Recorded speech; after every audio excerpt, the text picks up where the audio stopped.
Hey everyone, I thought I would do a bit of an update for the Blighted.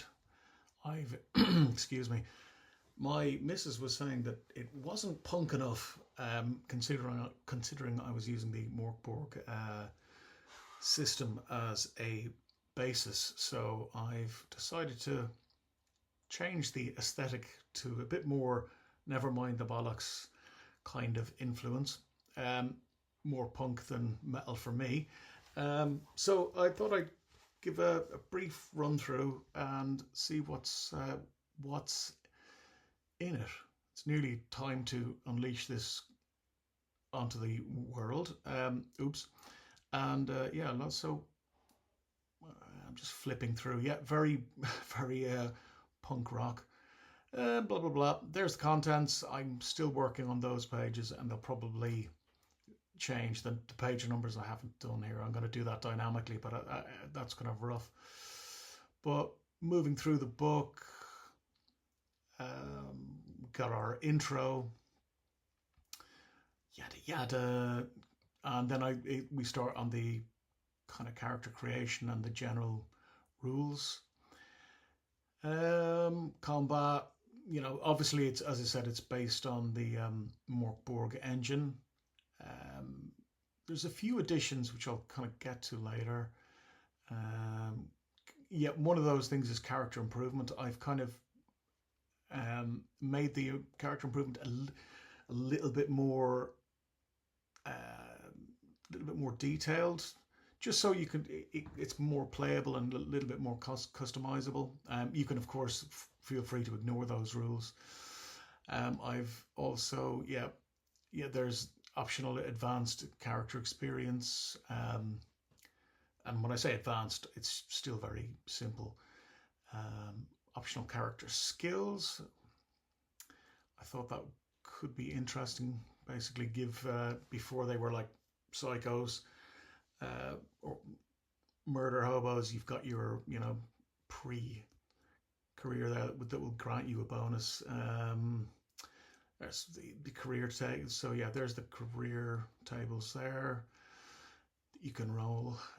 Black powder weapons I've included. Um, just for that piratey feel. And I've gone with portents here, which is effectively omens. Um, so they're pretty much the same as omens. They're kind of meta currency, if in case you don't know. Kind of bit of a damage table for your reference, for your stop it. For your weapons, and then we go on to characters.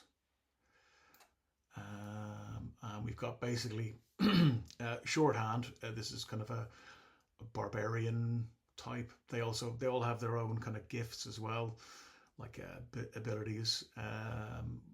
Blight touched, which are people who have been infected by the blight but are still intelligent humans. There's a bit of an intrigue going on there. Don't want to give any spoilers away, but you can play one of these blight touched. Kind of think of it a bit like Clive Barker's Cabal, I suppose, or should I say Nightbreed?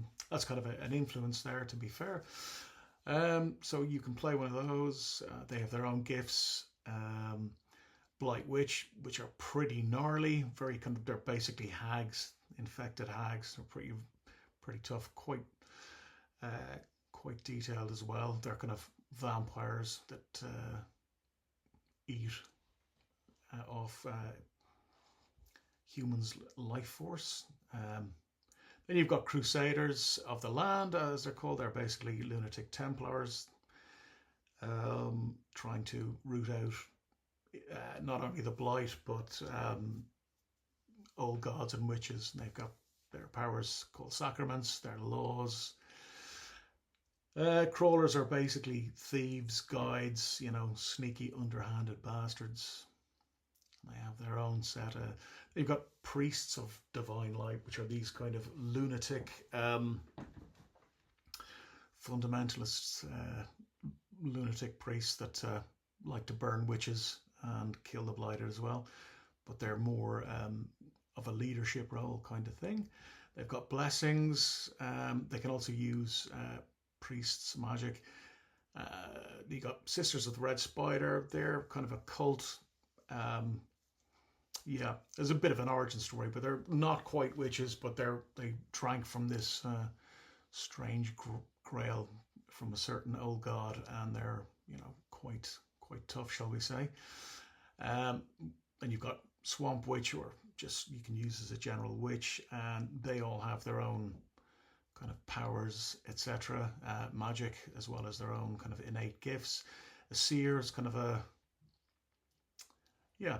wise man, supposedly, and they have that kind of divine intuition and divination and stuff like this.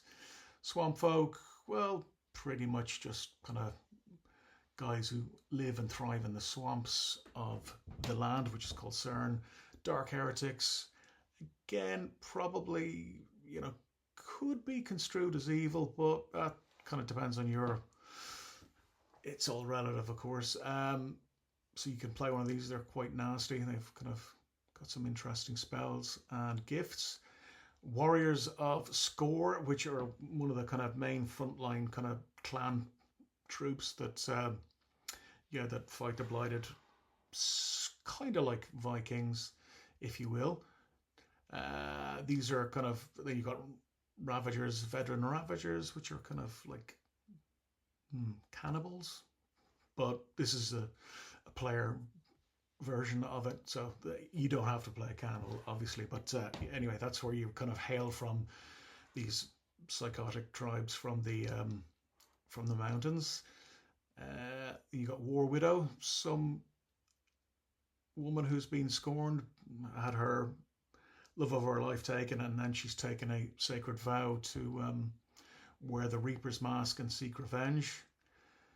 They're kind of, I don't know, I'm not going to say they're like ninjas, but they're kind of tough, kind of cadre of female warriors. The map of CERN, as it's called, and then we go into details of CERN itself. And then the gods of CERN, which I won't bore you with. But there's quite a few. Then we got notable locations. Some strange shenanigans going on. I don't want to give too many details away. But yeah, so this is the kind of world book, if you will.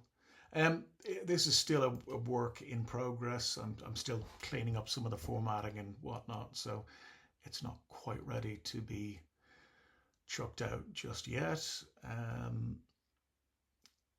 More world stuff we're still blabbing on about, and then cults, clans, cults, and sex, and we go into a bit more detail of certain how things work, the intrigue, and how magic operates, etc. And how blight witches could be played by players, if not, or they make very good enemies. Same with crusaders, some other non-player, villains, Brotherhood of the Ash. And then we go into our Blight Masters section, Blight Masters book, and I give out some, what I would think is advice on playing the game itself. But again, it's all about how you want to make your game. Go into a few details, and then secrets revealed, so players be gone. So you're not allowed to see any of that. Oh dear. Well, there's the Blight Lord himself, apparently, this huge, humongous eldritch thing. Don't want to go too much into any of those details. Going to the war a bit. You can play on the front or not. Then we've a bestiary, creature powers, abilities that I give a list. Some pretty standard vampires, thuggy assassin, man wolf leech thing, carnivorous shamblers, Gloven, which are specific to the setting. carrion stalkers, pirate scum, bandits, bastard cult leaders, grapplers, fake face, whatever the hell they are, plague carriers, biter, bats, slick, mindworms, stony thing, or stone thing, blighted hounds, flesh constructs, esoteric flare. I wonder where I got the idea for that. Thanks, Clive. And then we get minions of the Blight Lord, which I've kind of shown some of the artwork, and there's your basic Reaver unit. And they have like a sword, and they can also fire some kind of beam from their from their arm as well. The Intruder, Thinkers. I don't want to go too much into to spoil all the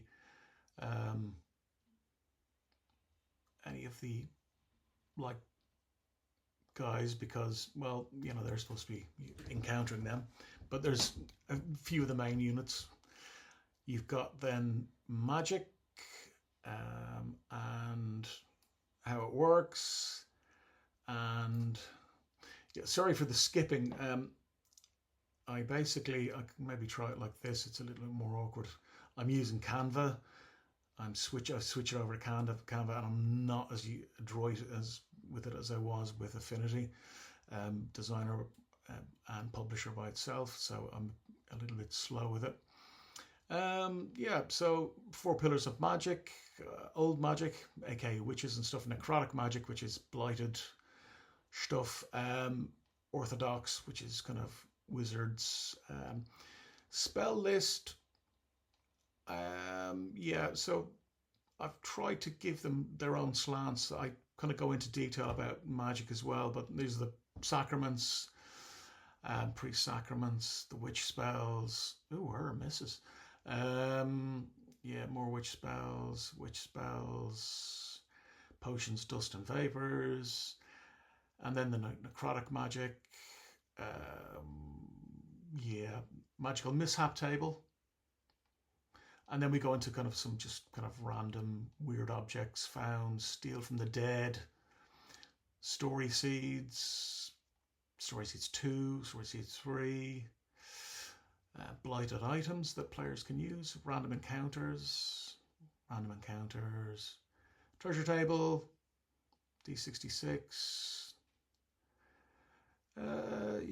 So treasure table, Jesus, that's quite long. Inventory. More inventory, quick rules just for everyone.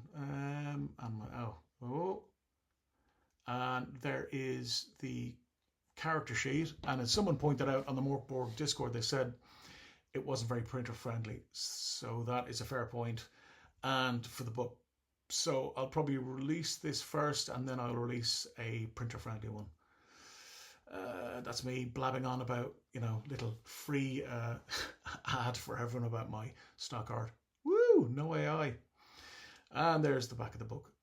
So that is the Blighted. You'll have to apologize for any spelling errors, because I am going to get it edited properly. So there's going to be like grammatical errors and God knows what. So it's ended up being, I think, 186 pages so far, but I think the bulk of it is finally done. I'm kind of happy with the aesthetics. I just, now I'm just into refinements, and then it will be, available soon, hopefully. And I suppose the skinny. Oops, I don't want to go past here. That's the kind of blurb. So hopefully, though, the game, I don't know if anyone has ever listened to any of the crap I come out with online, or me talking on forums about games. I like to set up a framework for people, and then they do what they want with that framework. I don't like moralizing or telling people what to do. It's kind of up to the players, the GM, and what you do at your table. It's not it's not about me anymore once that a book goes into your hands. So yeah, that's about it for now. Yeah, if you have any thoughts or feedback, that would be cool. As I said, you'll probably see lots of spelling mistakes or weird grammatical things. That'll all be taken care of. But yeah, so I just thought I'd give you guys a quick overview. Yeah, yeah. Well, see you around.